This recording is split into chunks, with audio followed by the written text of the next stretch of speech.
Hey, this is Andrew Stewart-Jones. I play Christopher Allen on Gotham, and you are listening to Gotham TV Podcast. This is Victoria Cartagena. I play Renee Montoya on Gotham, and you're listening to Gotham TV Podcast. How would Alfred deal with these two visitors to Gotham from Ireland? Well, I mean, first of all, how did you get to the door? And secondly, I'd grasp you firmly by the elbow and I'd walk you very smartly to the gates, and I might even show you my commando knife. How's that? You could set the dogs on us as well. Yeah, well, no, I don't need dogs, mate. Talking to a man from Galilee. My God spoke and he sounds so sweet. I thought I heard the shuffle of angels' feet. He put one hand upon my head. Great God Almighty, let me tell you what he said. Go tell that lonesome liar. Go tell that midnight rider. Tell the gambling, rambling, backslider. Tell him God Almighty gonna cut him down. You might run on for a long time. Hello and welcome back to Gotham TV Podcast. This is episode 37 of Gotham TV Podcast, the show dedicated to the TV show Gotham. I'm one of your hosts, Derek. Hi, and I'm one of your other hosts, John. It feels like ages since we spoke. Well, you know, you don't get an episode of Gotham for 3 months and then all of a sudden you get 2 in one night. Incredible. Just like buses over here, really. Exactly. So listeners, don't know how you're listening to these podcasts. We have now been recording for an entire day because 2 episodes of Gotham were released last night in the UK and Ireland on March 16th. We are spending our St. Patrick's Day with a couple of Guinnesses and chatting about 2 great episodes of Gotham. So you may have just listened to one episode and listened to this one directly after it, but could be a week apart for you, but we're here podcasting for lots of fun. And like buses, I think I don't have a Guinness in maybe 12 months, and then all of a sudden 4 of them come along at once on St. Patrick's Day. I hope those Guinnesses aren't going to affect your coverage tonight. I hope not. No? If you hear a big thud, I may have fallen off my seat. Yeah, after that episode, I certainly almost fell off my seat. Well, I'm gasping for a bit like poor Liza was, actually. Spoilers. Yeah, exactly. Just after that episode, wow, that was a really interesting and great turnaround of the episode. It really was an episode of 2 halves, really. But brilliant. Loved it. And I'll mention a bit more about that because that was one of my points I think that I would have. All right, so let's crack into the review of this week's episode, What the Little Bird Told Him.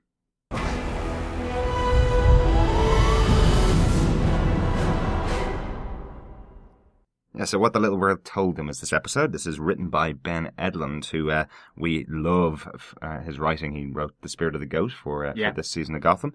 He's also was one of the main writers on Supernatural. He wrote the TV show The Tick, which is a great animated show. Go check that one out if you haven't had the chance.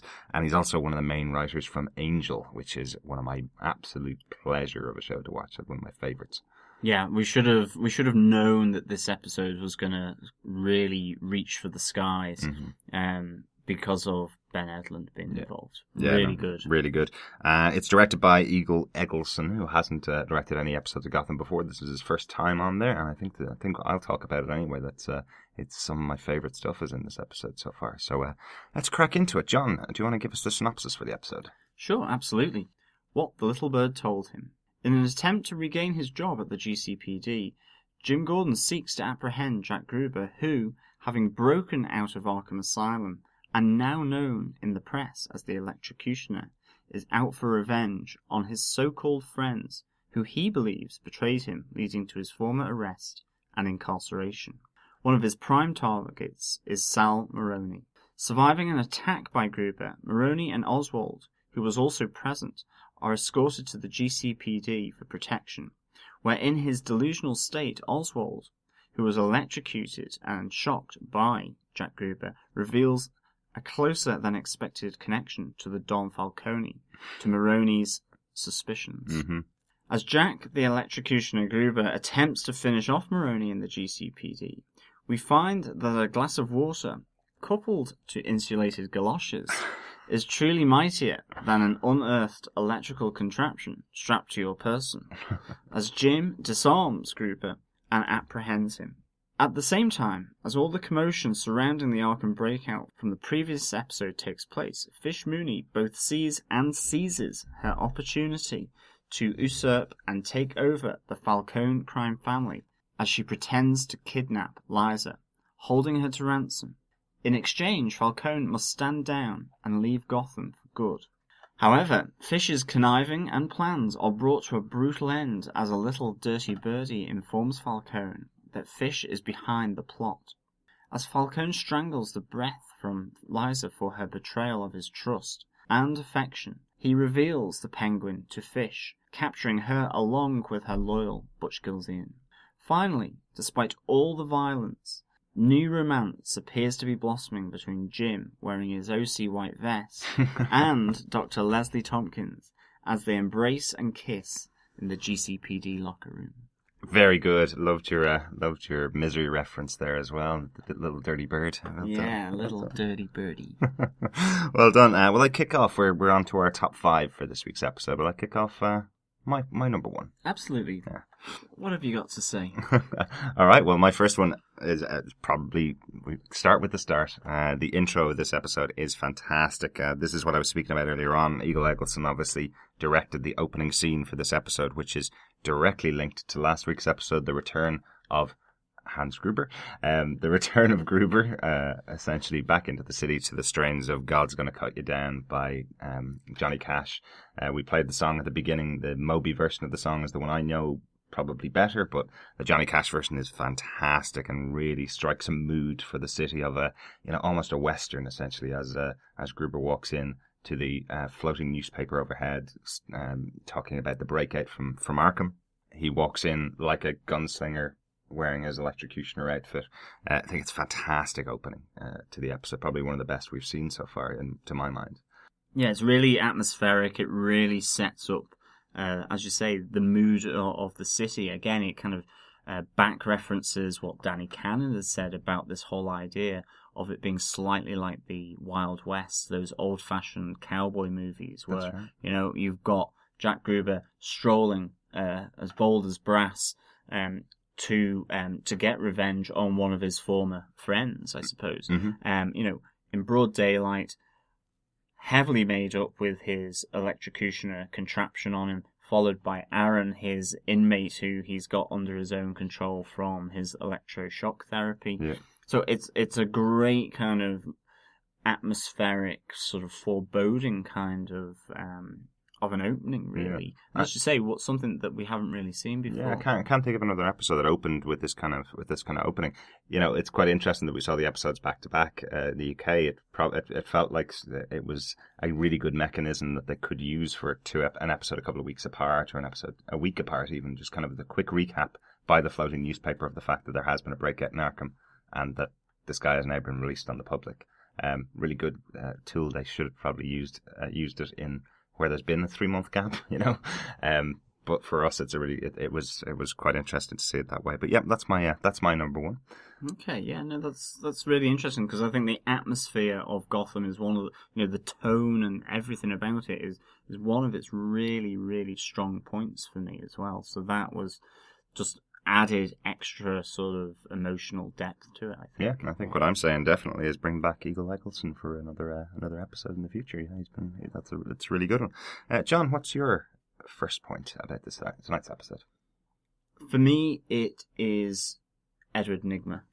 I loved all the interaction and the exchanges that Ed Nygma had in this episode. I thought they were really sort of personal to him. They had some of the really good lines. We got a riddle, and one that sort of meant something to his sort of advances on Christina Kringle. Yeah.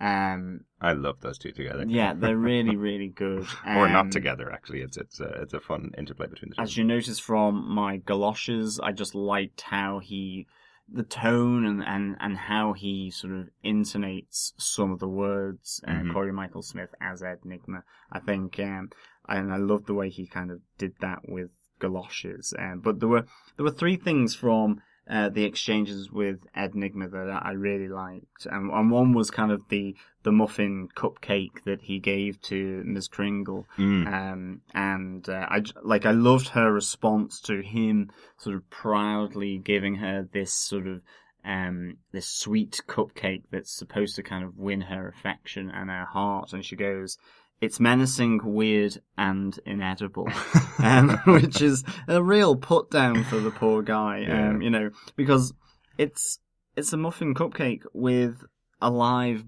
gun round, a bullet in the top of it. I hope she didn't bite into it. Exactly, it just explode, and he just says it's a riddle. And I love this. It's the cupcake is sweet and the bullet is deadly. A beautiful woman is a deadly thing, and we have that exchange here. Miss Kringle. I believe you left this on my desk. It's a riddle. It's a cupcake with a live bullet sticking out of it. It's a riddle. It's menacing and weird and inedible. Thank you for the files, Miss Kringle. It's just fantastic. Yeah, you're absolutely right. That's a really good scene. Yeah, it's really good. The whole thing is kind of weird. It's slightly like creepy. You kind of think, well, if someone did that to me in work, I would be a bit freaked out by this. So to me, it was a really great exchange. Yeah, but Chelsea Speck is just fantastic in this scene. She's so good. She's trying not to let him down too badly, because I think as Irene had kind of said on our European round table, the big problem with Edward Nygma is that you may have worked with a person like this in the past who tries his best to be so nice to you and could snap at any second and kill you, And I think Chelsea Speck, playing the character of Christine Kringle, tends to kind of treat him with kid gloves, knows that there's a possibility that he could snap at any second, and takes his advances and tries to spurn them without making him go crazy. Which I think she's doing a great job. Exactly, and I think it's also just a nice continuation, a nice slow burn of their previous meeting in the record room, where he tries to reorganize her entire filing system, but that's one of the things that I really like in Gotham, are these kind of more paced and drawn out elements to the show, whether that be these kind of interchanges and exchanges between Ed Nygma and Christine Kringle, or indeed the more serialized parts of the story to do with the mobsters and the Penguin Rising. And am I right in saying that exchange was in the Spirit of the Goat episode? So that's Ben Edlund's last episode. Yeah. So I kind of think he obviously wants to use these characters, and he's obviously using them a lot better than other people have used Ed Nygma in the past. So let's hope we see more of the two of them. And then the second exchange that I really like is where he kind of lifts up these really sort of geeky shoes and wellies, and talks about department galoshes and being standard issue. Yes, wellies, American listeners, wellies. Yeah, wellies. Yeah, and just the way he holds them up, because everyone's getting fried through the electrocutioner. Mm-hmm. So it's really, I just love the way he delivers the lines of holding up these galoshes. Then it's also Harvey Bullock's response to this, and we have that here. The Electrocutioner. Cute. I love the name. It's catchy. Has drama. The Electrocutioner. Speaking of which, given the general mode of attack, may I suggest you both wear your department issue galoshes while you're out in the field. Galoshes? In the event of electrical misadventure, your footwear should be insulated. No, Mom, I'm not going to wear my rubbers on the case. Do you think there's a double meaning in that, John? I think there may be. But I laughed my head off at that. I thought it was just a really good comedic part of the show, and I loved the exchange between Harvey and Ed Nygma, because again, that's another thing that this is developing further, is just this exchange where, Harvey generally puts him down. You have the one episode where Harvey actually asks him for his opinion. I think it's towards the end of the first 10 episodes. But again, here, there's an exchange that's not a put down, and it's just sort of a flippant remark back. And I love that exchange. I think it's really good. And then finally, for me, it's a very minor thing that I really liked, was I loved Ed Nygma on the overhead projector, putting the acetate on top, I think it was, whilst the rest of the GCPD there. I think he puts up an image of Jack Gruber as, you know, the wanted man, the wanted criminal, who's going around electrocuting people. It just reminds me, took me back to university back in the day where it was all still done on overhead projectors and acetate, and I kind of like that touch. It's that whole timeless element to the show that on the one hand, you know, there's a phone or there's a mobile, but then there's overhead projectors. Yeah, you love overhead projectors. Yeah, I used to love overhead projectors. Love it. Yeah, no, I totally agree with you. Enigma in this episode is so well realized. Again, he's a character that I keep saying that I kind of disliked him in the first couple episodes, but he grew on me so quickly that I probably should stop saying that. Most people probably haven't heard my opinion of what he was like in the first couple episodes. I definitely enjoy Ed. Yeah, really good in this episode. So then, Derek, what's your second point? Speaking of characters I really loved in the episode, my second point for this one is Victor Zsasz, the return of Anthony Carrigan. I love him in this role, I really do. I think he was so creepy the first time we saw him. The dent he made on Barbara Keane's life after kidnapping her was fantastic. The dent he made on Jim Gordon's life when he tried to kill him, and was saved by the MCU just about. Yeah, in the Penguin's umbrella. That's it. Yeah, I love him, and having him back here pleading with Falcone to not leave the city and not leave him alone in the city. The way it's delivered is fantastic. He started off with please, which was the way he convinced all the GCPD to leave the precinct in the last episode he was in. He started off with the same intonation to it, but then the line itself turns into an absolute plea. Please don't leave me alone in this city. Essentially, without your guidance, I don't know what I'll become. It was the read I took from it, which is fantastic for Victor Zsasz. If you've read the comic books, it'll be no spoiler to you if you haven't. Essentially, Victor Zsasz turns into a maniac who just goes out and kills people for the fun of it. What Anthony Carrigan does with him here sounds like he's been kept on a leash by Falcone, and he essentially knows this. He knows that without Falcone's guidance and without Falcone's backup, he could turn into that crazy guy who goes around and just slaughters innocents all the time. It is essentially comes down to him wanting to slaughter the opposition on behalf of Falcone. He'll do anything to keep Falcone there, but I think it's a fantastic scene and fantastic moments in there with Anthony Carrigan again. Yeah, absolutely. I think I'm completely with you on all of that. I think he is. First of all, I think Anthony Carrigan is great in the role of Victor Zsasz. I think that whole pleading, it was just like, it was almost like a child pleading with their parent that they wanted to do something, or don't leave me alone here. Maybe, you know, the monster underneath the bed may get me, but in this instance, the monster's in his head, because if he doesn't have an outlet for his, I suppose, psychotic and violent tendencies, which is, in this case, shooting down and killing Maroni's gang and the Falcone competitors, he has to find an outlet for somehow for that. So what's he going to do? To him, it's almost like this is a honourable way of doing what he probably feels he's born to do. As Victor Zsasz, you know, so slightly honourable, but yeah. But yeah, do you know what I mean? There's honour in the purpose, I suppose. So in his mind, I hasten to add. So it's I like that. I love that kind of exchange as you've described. I thought, really, really good. Really love him, and I hope we see more of Victor Zsasz. I get the feeling by the end of this episode we're going to see a lot more of him in the next couple of weeks.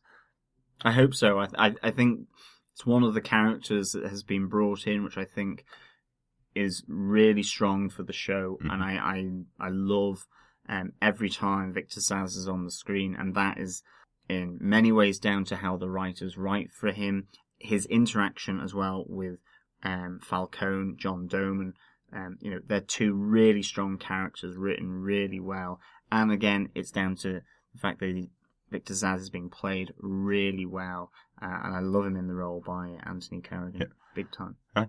What's your point number 3, John? Well, I think that really leads me into John Doman, actually.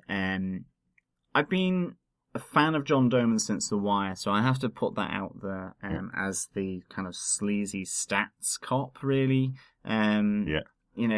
pretty obnoxious statistics cop who was also ended up in a gay bar. So have you ever heard him talk about that? He was being interviewed where he essentially said they just put that scene in and then had no explanation around it. He still doesn't know whether or not his character was gay or whether he was just in a wrong bar, or he has no idea himself as to what the meaning of that piece of the episode was. I always thought it was a great little touch, though. Yeah, absolutely.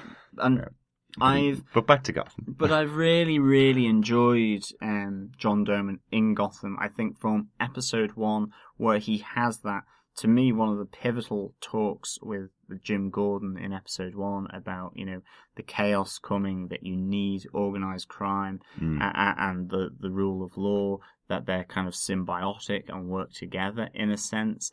Not what everyone wants to hear, of course, but I just think he delivers everything with absolute force. And in this episode, I think again he has that. We've already talked, his exchange and dialogue with Victor Zsasz, with Anthony Carrigan, but he also has this tender moment with holding a flower, saying, "I would actually quite like to live in the country." To after Liza has been kidnapped by, to him, an unknown person. Yeah, he's kind of going, "Well, I don't want her to die." It's quite touching. It's quite understated and quietly played. And he's just playing with a flower in his hands after having the conversation during the conversation with Victor Zsasz, I should say. And he, just says, "I would quite like to get away from all of this and settle down with her and live in the country away from all of this." Yeah. And that's where you get the plea from Anthony Carrigan. And you go from that to the whole situation in Fish Mooney's bar. Yeah. Where he becomes the Don. I mean, you see why he's the Don, and he even makes reference to the fact that, "I feel alive." And this is after, I think, he strangled Liza, which obviously is huge point, completely unexpected for me. I wasn't expecting that. I was maybe expecting a bullet to go into and a gun to go off. I wasn't expecting for it to be so personal, which is what a strangle is. It's almost like a knifing. You have to get up close and dirty to do that kind of thing, I suppose. So for me, this was like to move from that kind of understated quietness to this brutal, personal strangling of a woman who has betrayed him. And then to come out from that, almost slightly reborn, saying, "I feel alive. I've never felt more alive. I've got that to thank from you, Fish Mooney." Like, actually thanking her for how he feels now after that sort of brutal act. It's like it's reawakened part of the mobster Don in him, that maybe he feels tending chickens and I suppose thinking about retiring to the countryside that maybe he had lost. Yeah. So I love it, and I love John Doman and how he's done that. That to me, again, is another standout by him, and it's a quality actor. Isn't he? Yeah, he's just been fantastic, really. And this kind of episode is something that I love. Overall, I love where we're talking about the crime families, and I love when we're seeing some real progression for the character of Falcone. He does not want to let go of the reins of power to someone like Fish Mooney. He doesn't want his city to fall to her hands. It's very evident from his original speech in the pilot episode with Jim Gordon that he does feel that what he does is a service to the city and keeps it from falling into the maniacs, which is incredible. But that's how he describes himself. He would describe himself as saving the city, even though he's the main crime boss. And a businessman. Yeah. He doesn't see anything wrong in what he does, and he actually, as you say, it's just another flip side to law and order is organised crime, and it's running a business. And anything that jeopardizes that is bad for business. Mm-hmm. Yeah, absolutely. You've kind of touched on one of my other points. I couldn't not say it. Really, is the death of Liza. That's one of my next points. Really, I think it's fantastically done. It's really shocking, like the best deaths in TV shows are. Things like Walking Dead, where they kill off a character. That the feeling you always get after a good character goes is they had so much more that they could have done in the show. Liza's the same to me. I felt like her story definitely wasn't over. I felt like there was so much more that her character was supposed to do, especially with the auditioning by Fish and the intention for her character. She clearly had some fighting ability. She clearly had some tenaciousness that she was going to get the job done, whatever the cost. They put her into the wrong situation, and it led to her death. You know, that's definitely a surprise for me. It definitely kind of it gave me a moment's pause when I saw it. I was gasping for breath myself after the scene, as you joked earlier on, John.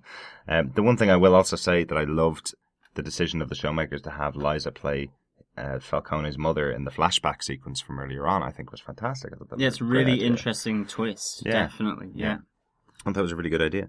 But that was just one of my other points. And it was just to say, John Doman Falcone says, "I remember who I am. I remember why I'm here." Mm-hmm. Like, what he does is almost kind of a release from being maybe a closeted Don of the Falcone crime family, mm-hmm. where he doesn't do the dirty work anymore. And this is dirty work, strangling someone who has betrayed you. Yeah. And it just awakens him again. It's a rebirth of the Don Falcone in a sense, and that's a really powerful scene. And dare I say, maybe that it does. It's so powerful, and it's such a powerful scene and a punch to the proceedings that have gone before. Mm-hmm. That, I mean, do you think it elevates the episode beyond what it was previously with the sort of the final elements of the Electrocutioner and the Jack Gruber story? I mean, I kind of think it does to an extent, definitely. Oh, without a doubt. It's almost like an episode of two halves. It is the conclusion to the previous episode, as if they just didn't have enough time to wrap it up in Rogue's Gallery. But mm-hmm. yeah, this stuff is kind of wrapping up a lot of the season that we've seen to date. And part of the thing that keeps popping into my memory, or keeps popping into what we've talked about in the show, was originally this was supposed to be a 13-episode season. So next week's episode, the 13th episode, should have been the original finale for the show. And I don't know how exactly they filmed all these episodes, but this feels like very close to the season finale, doesn't it? It feels like you're starting to wrap up the big storyline, the big overarching storyline for the season. Most definitely. I mean, I suppose actually that comes to my sort of next point, right. My third point. We're doing good segues tonight. Yeah, very good. We must drink more Guinness. I think the Guinness is, I think it's lubricating the segue cogs in our brain, definitely. But that's why we have so many poets in Ireland, I guess. I don't think we're it's poets, not the Guinness. though. We're not poets. We're not poets, no. Well, I'm not, but then I'm not Irish. That's either. true. That's very true.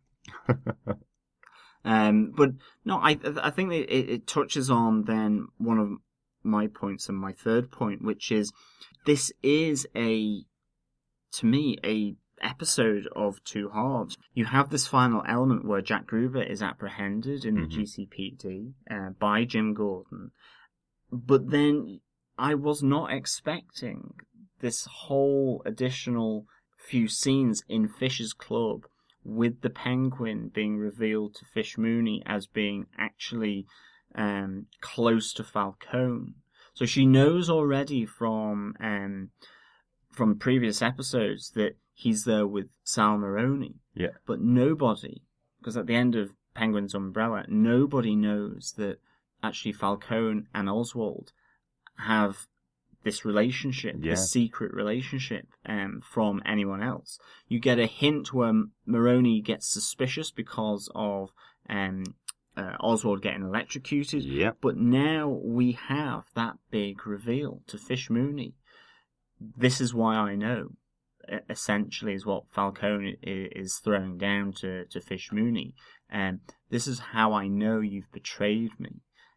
Is because of, and drum roll, draw back the curtains kind of thing. And in walks her greatest nemesis or thorn in the side for her, which is Oswald Cobblepot. Yeah. And he is sort of, introduced as the Penguin, revealed to the Fish as the Penguin. It's that great play on, Penguin rising, what eats fish but penguins. And for me, it elevates the episode with this whole storyline and with the scenes.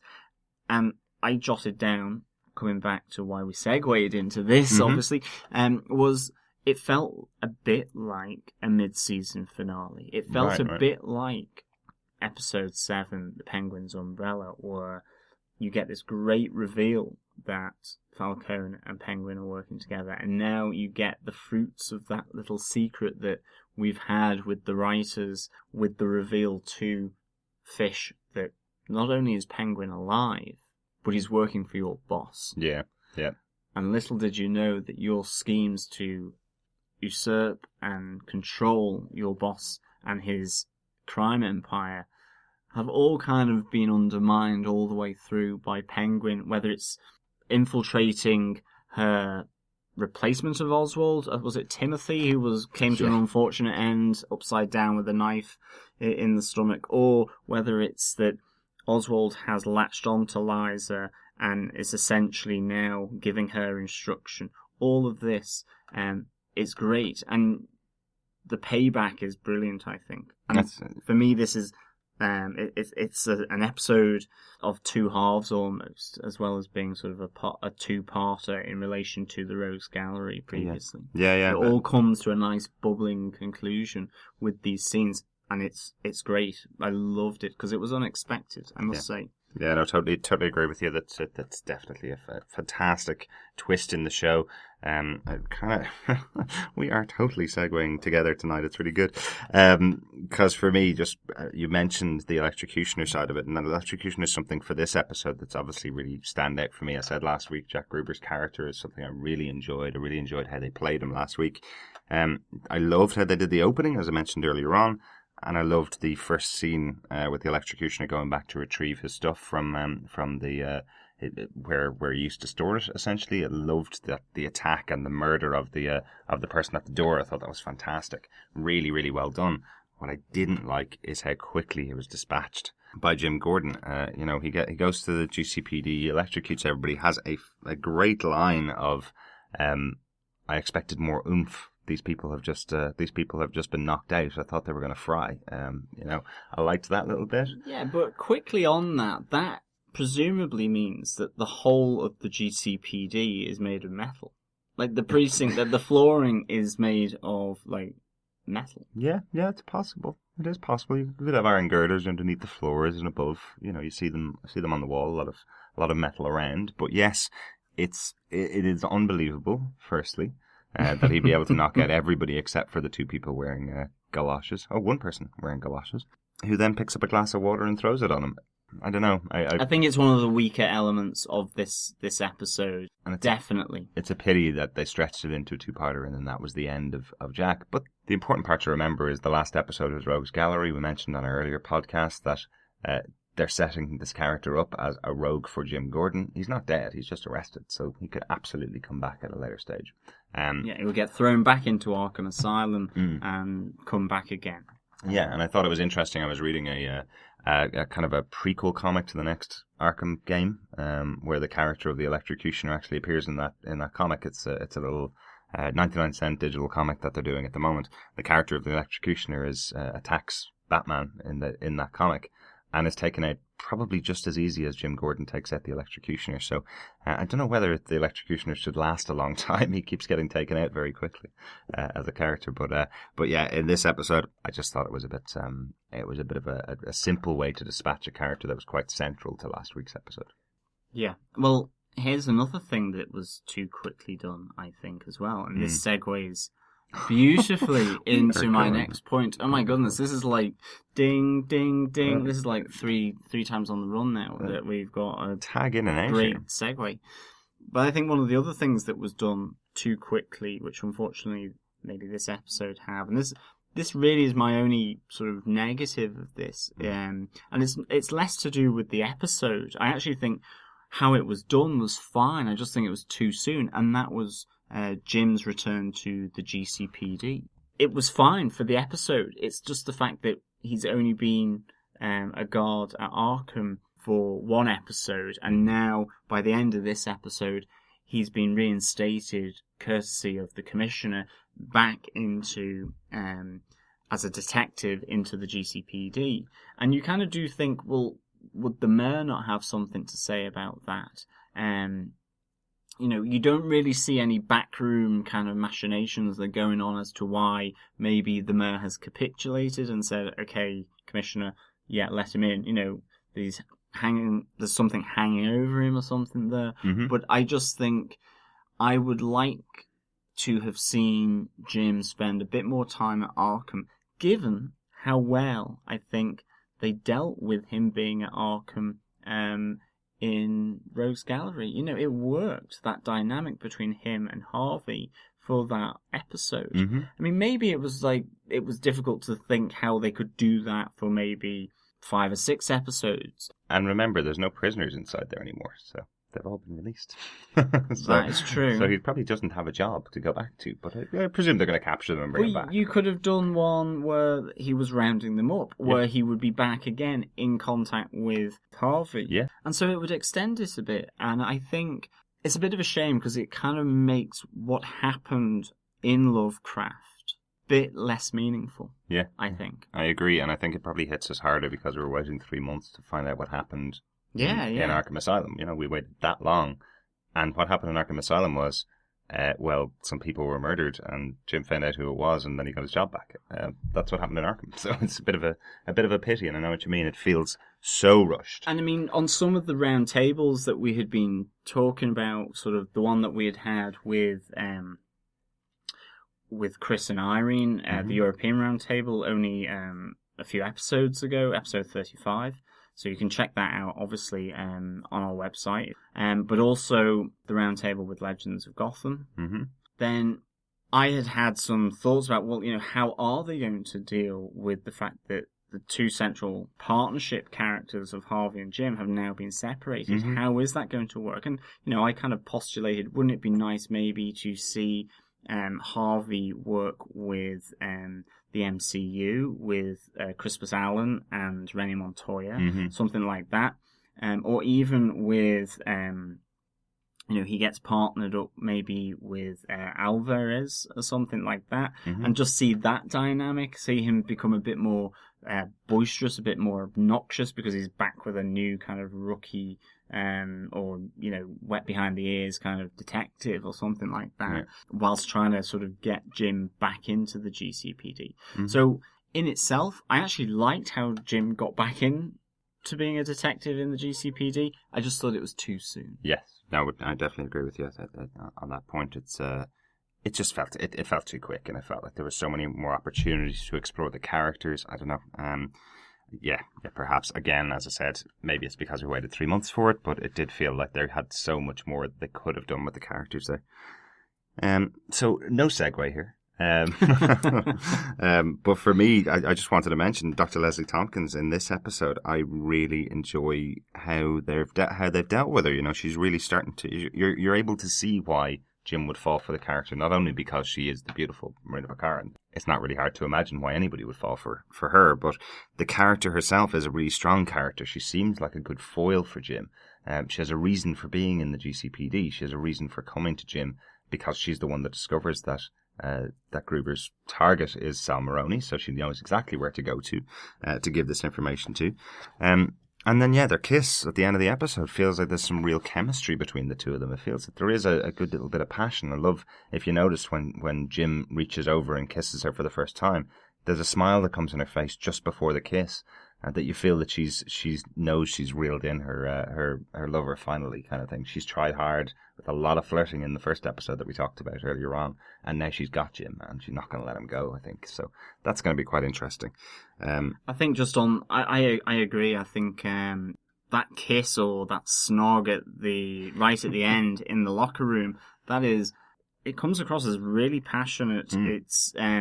It's almost off the cuff as well. It's in the men's locker room of the GCPD. She's obviously got confidence to be able to pull that off. And for Jim's character, it really well and truly kind of moves him on from Barbara by being that passionate with her. that's one of the other things I like about that whole scene, is that it adds a nice contrast to Barbara's scenes in this episode that build on from the Rogues Gallery episode and her sort of split and the coming to an end of the relationship between Renee Montoya and Barbara Keane. Whereas Barbara then, having no one left in the form of Renee Montoya, she's phoned up her apartment to see if Jim is there, and has only gotten onto Ivy Pepper, who has pretended she's seeing Jim. She puts on the older woman's voice, as we said in the last episode, that she heads to her parents to find that sort of safety net and that comfort as well. And you see this relationship between her and her parents, who only allow her to stay for the weekend. It's very distant. It seems very frosty and prickly, as though they've almost disowned her in all but name, really. And inheritance. Yeah. Yeah, I know. It's a really sad scene, and I did mention it earlier on in the other episode that you can tell that Barbara's falling, and there's a real indication that things are going to go bad for this character. She's not getting any help anywhere she goes to. Even her own parents will only let her stay for a couple of days, as you said. It's a tough old road for Barbara. Yeah, and the whole toxic element that Renee Montoya talked about in the last episode, that their relationship was toxic, we see here just maybe partly what Renee Montoya meant by that, which is, Barbara lies directly to her parents about her current situation and status with Jim, that they're both very happy when it's over, and it hints at maybe what Renee was talking about, which is there's too many lies creeping into this relationship as it did previously, and so there's that element to it as well. But do you think her parents would care? Like in a way, I look at it as her parents just don't care enough. They just want to hear the general platitudes. Yeah, I'm doing fine. It's grand. Don't worry about it. Which is what Barbara's spouting here. It's fine. Don't worry about it. I just need a break for a couple of days. There's no point in going into the whole thing because her parents won't have any actual conversation about the sad times in her life. Her parents just want her to just say she's happy and she's married, basically, and that's it. That's how it feels like. It doesn't feel like one of those lies that she's telling. She's not trying to cover up the fact that herself and Jim are broken up. It doesn't feel like she can tell her parents those kind of things. That's the last place she's gone to after all the other people she searched out. The last place she's gone to is her parents. So why would she tell them something as private as what's happened in her relationship? Is the way it kind of hit me. But back to Leslie Tompkins, just the other thing, as you pointed out, the Ryan from the OC vest has worked once again. Get him in a vest and he can get any woman he possibly he wants. If a man wears a white vest, he obviously can be very successful with the ladies. Yeah, apparently.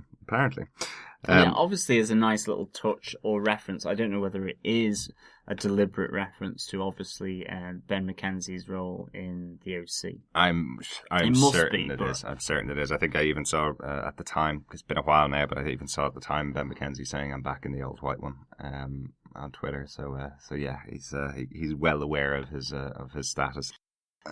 Well, my final point is we get the introduction of Commissioner Loeb.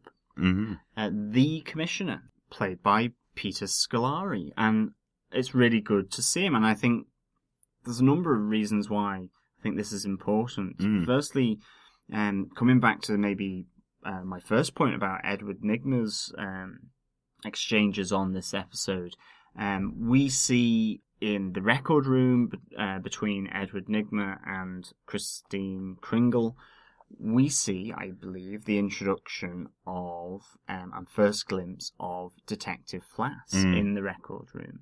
And so we suddenly have, in this episode, the pairing from Batman Year One, Commissioner Loeb, and Detective Flass, who are, the pairing in Year One, which is all about bringing down Jim Gordon, who has come and entered into the GCPD. And, we reviewed Year One back, one of our, I think it was third or fourth podcast that we did, and we reviewed the animated movie of Batman Year One. Ben McKenzie plays Batman. That's right. Bruce Wayne. Yeah. So a really nice little tie-in here where we have two of Jim Gordon's biggest foes in Commissioner Loeb and Detective Flash being introduced. But I think in particular, the Commissioner, it kind of brings that political element to the show, a bit like Captain Essen does. And, you know, we have Commissioner Loeb here, and it all relates to the panic in the high ranks, and that Arkham is failing. That's why he's been brought in. That's why he's had to come down to the precinct, you know, make that appearance to kind of rally the troops and so on. But him and Jim obviously are like loggerheads. They just do not see eye to eye. But he gives him, it feels like an olive branch, but it's probably, you won't do this at all. You won't capture Jack Gruber. But Commissioner gives him 24 hours to bring back into custody Jack Gruber, the Electrocutioner, and if he does, he will reinstate him as a detective in the GCPD. If he doesn't, back to Arkham he goes. And it's really it's a nice little introduction for the Commissioner. It shows the sort of tension between these two characters. It adds then and makes, I think, a nice little reference to Batman Year One with having Flash there, as well as Commissioner Loeb being Jim's two main kind of, I suppose, threats or nemesis in the GCPD. And you see Jim really get riled up with the introduction of Commissioner Loeb. It's quite threatening about if his badge is ever taken from him again, how he will cause trouble. It's a really good, sort of uncomfortable kind of relationship between the two, and I really liked it. And then in the same way, you've got Commissioner Loeb saying, you know, where do you get this rebellious fire in your belly? Your father wasn't like that. He was the DA, you know, so he obviously bended the knee to people like Commissioner Loeb. Yeah, you're totally right. Really interesting. One little interesting touch. The actor that played him, Peter Scolari. Yeah. He did a voice on Batman Brave and the Bold. He played Ray Palmer, who is the Atom. Okay. Yeah, and that character appears on The Arrow at the moment, played by Brandon Routh, another DC character. Who was Superman. Yeah. So the actor has very worked incestuous, isn't it? Really, all this. The Warner Brothers DC universe has a load of actors who've played parts in the past, as we said, Ben McKenzie in Batman Year One. There's quite some interesting connections there. But yeah, really good introduction to the character. I particularly like Flash because when we talked about Batman Year One, not knowing much about Gotham at the time, we had made the kind of guess that Harvey Bullock's character would be very like Detective Flash in Batman Year One. He's a very gruff, rough and ready cop who doesn't like Jim Gordon at all. And you can tell already in the way this guy is introduced, he's an arrogant guy. He's got everything. He's really annoying character already. I just like him. So, and in Year One in the animated movie, he gets a serious beatdown by Jim Gordon. That's right. So it'll be interesting now to see whether that will happen here, because some of Jim's fights, particularly in like The Mask and in a few other episodes, I think one of the great things that Ben McKenzie brings to Jim Gordon is that physicality in the fighting sequences. Absolutely. You really feel as though you're getting punched by Jim Gordon in those scenes, and that's really good. And I just wonder whether we will see that kind of fighting action sequence between the two at some later date. Absolutely. All right, that's kind of it for the top five, I think. John, do you have any notes that you want to talk about? One of the things, and you mentioned about the music, obviously Johnny Cash there with the music opening up the episode. Mm-hmm. I must say I really enjoyed as Oswald the Penguin is revealed to Fish Mooney in her own club. I love the music that is played there. It's just so evocative of the Penguin, of that kind of waddle, almost a bit Charlie Chaplin-esque, I think, in terms of how that music is, and that coupled with the whole scene, just with Oswald's grinning, smiley face, really just sucks it to Fish Mooney. It's a real great payback scene, but it kind of starts with the hub of this music playing as he kind of waddles out, as a penguin should do. I thought that was a really good scene. It's one of the scenes, and it's kind of one of my just final kind of notes. Right. I just loved that scene. I thought it was really neat, and it all kind of tied and worked so nicely. Yeah.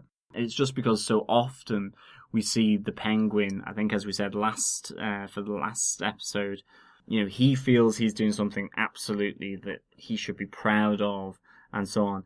And he gets punched in the face, or he gets slapped, or he gets his face planted into a table. This time, there's none of that. It is triumphant, in a sense. Mm-hmm. And it's also the fact that in Rose Gallery, he's introduced into the club, and it's the Penguin coming in. It is that this time it's a successful entrance of the Penguin.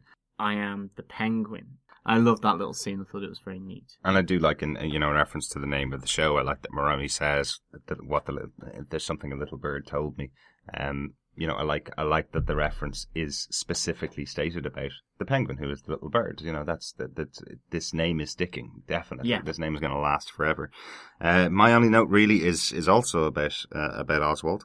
Yeah, the scene where he gets electrocuted and says that he has to go for a meeting with Falcone is terrible.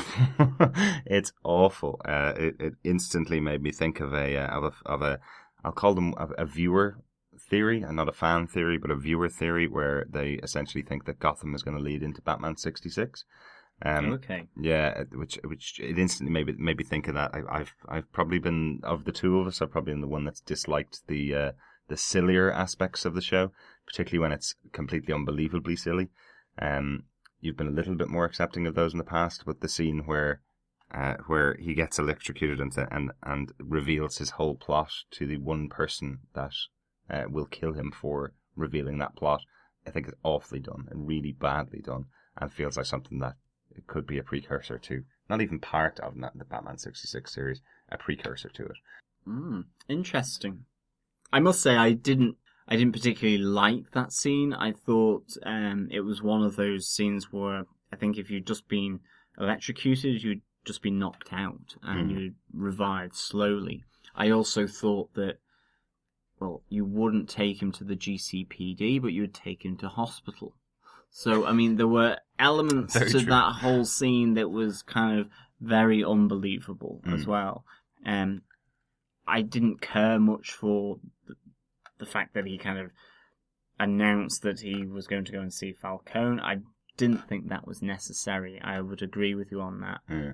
I also thought it was equally unbelievable that he didn't go to hospital. So I think there are those things that sometimes do let down aspects of this. But overall, I thought this was a good episode. Yeah. It did have a feel with the whole scene in Fish's bar, with the whole sort of Fish revealing her hand. Was it too early? Wasn't it? All that was excellent. I think the opening, as you say, with the music, it was really evocative. And for me, this was a really good episode. I think it was, apart from a few minor wobbles, was really solid as well. And I enjoyed it a lot. Yeah, I'm the same. I think this is one of the best episodes that we've had for quite a while. 3 months at least, but no, I really enjoyed it, and I think the shocking finale with the death of Liza, who I totally expected to last the full season. I expected her to have a much bigger hand, be a much stronger character. It's unfortunate. I think there was a place for another really strong female in the show, someone that could have become someone that could have played a big part in taking down Falcone. And he's not going down without a fight, and that's what we saw in this episode. So I still think it was very good. I just think it's a pity. I think she was a great actress, and I would have liked to see more of that character. But that's what you always say about a character that dies in the show, I suppose. So. But I think that's what makes it more shocking. Yeah. And again, it was from left field, and that to me was one of the powerful aspects of that scene. And for this episode, was out of left field came a really shocking and brutal end to a character that you thought was going to be much more significant. And in the end, in the scheme of Gotham, these people are played like pawns by, I probably should say prawns as well, given fish and penguins everywhere.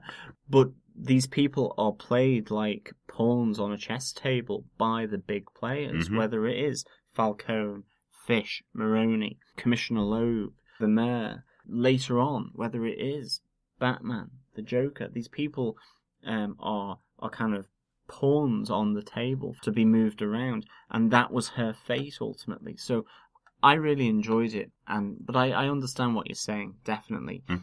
So on to some news that we held back from episode 11.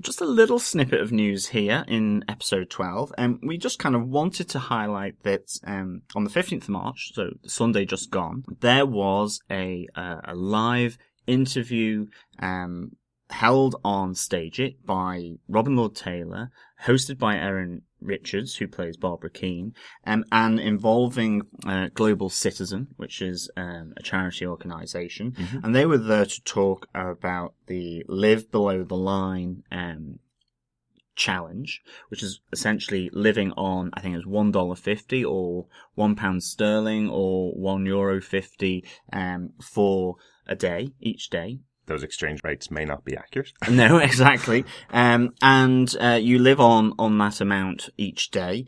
And it's to raise awareness and to raise funds for extreme poverty and people in the world who live below the extreme poverty line. So it was a really interesting live hosted event by Stage It and Global Citizen and Erin Richards. And not only did they talk about that challenge and that whole charity run by Global Citizen, but there was also questions on Gotham, and there were a number of fans there, including ourselves, who were there and posted a few questions. And I do know that, one of our questions that we sent through on Twitter about asking them what their best experience or moments were on Gotham was answered, and I thought that was kind of quite interesting. I mean, Erin Richards was talking about the read-through and that kind of technical side of it, where everyone gets together, and sometimes you can be sandwiched between two people who have the dialogue parts. I think she gave an example where there was Ben McKenzie and Robin Lord Taylor either side of her, and they were kind of rehearsing their piece across from her, and it sounded like good fun. It sounded like, she was explaining how this was one of the big rehearsal points that they have each week. Okay, I think Robin Lord Taylor said they may do rehearsals just off camera before they start the scene, but these read-throughs that they do of the script is the big moment where they can do some large amounts of rehearsal time for the actual episode. So it's a really nice little point that she raised, which is something different than what you would normally hear, I think. Yeah, definitely. And it was really good fun to interact with the other fans that were there watching the interview. It was a live interview, not to be broadcast again, apparently. But yeah, some really good fun stuff in there. The Below the Line challenge, as John mentioned, is where you live on $1.50 per day to cover your entire food bill. Erin Richards actually took the challenge last week while she was recording some of her final scenes for Gotham. And mentioned the fact that she does have a big fight scene coming up in her final episode, which I thought was a nice, interesting point after being, I suppose, starving for an entire week on the Below the Line challenge.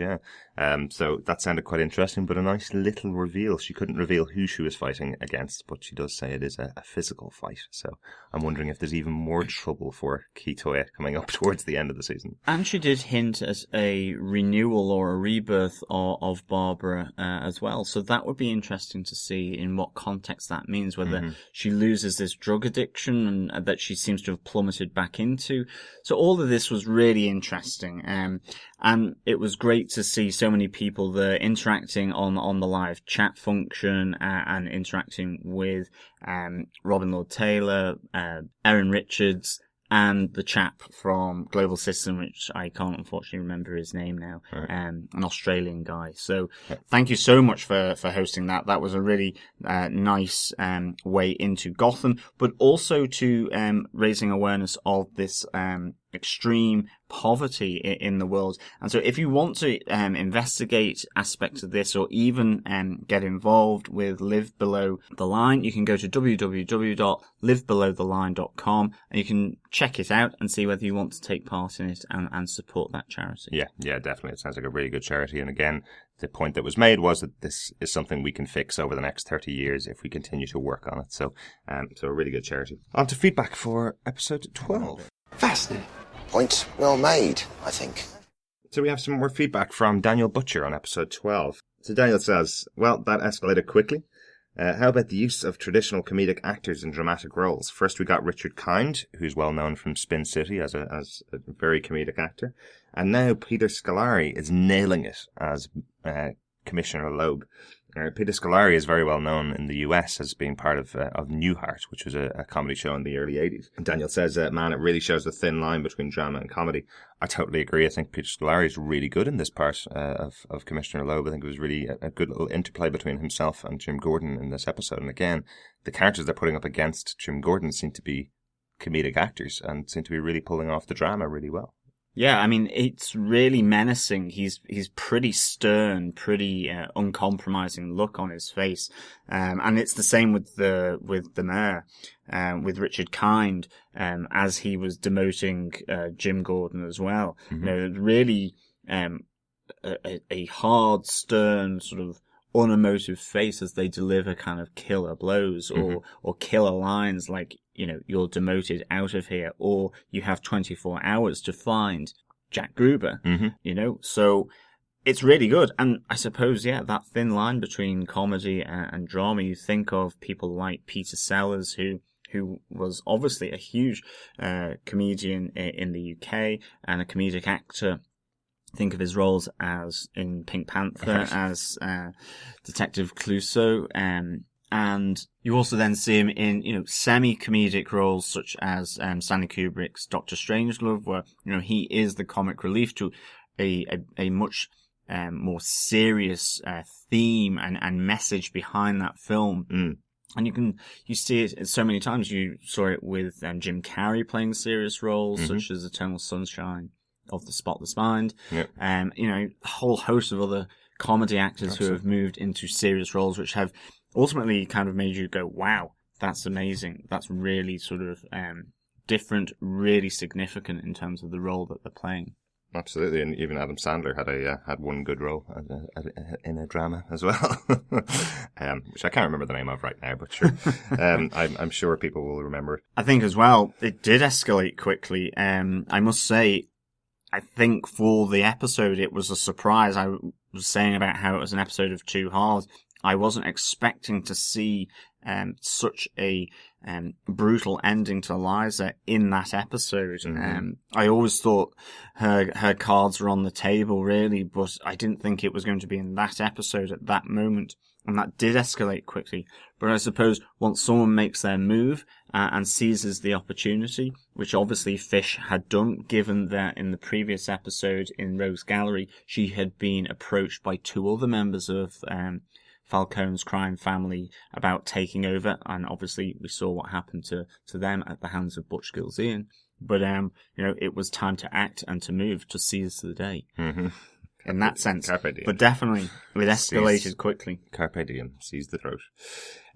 So one final bit from Daniel. He says, again, talk about an episode cliffhanger, which is, as John said, yeah, an excellent cliffhanger. I mean, seriously, Jim and Tompkins are in the edge. So yeah, he's fascinated by that relationship.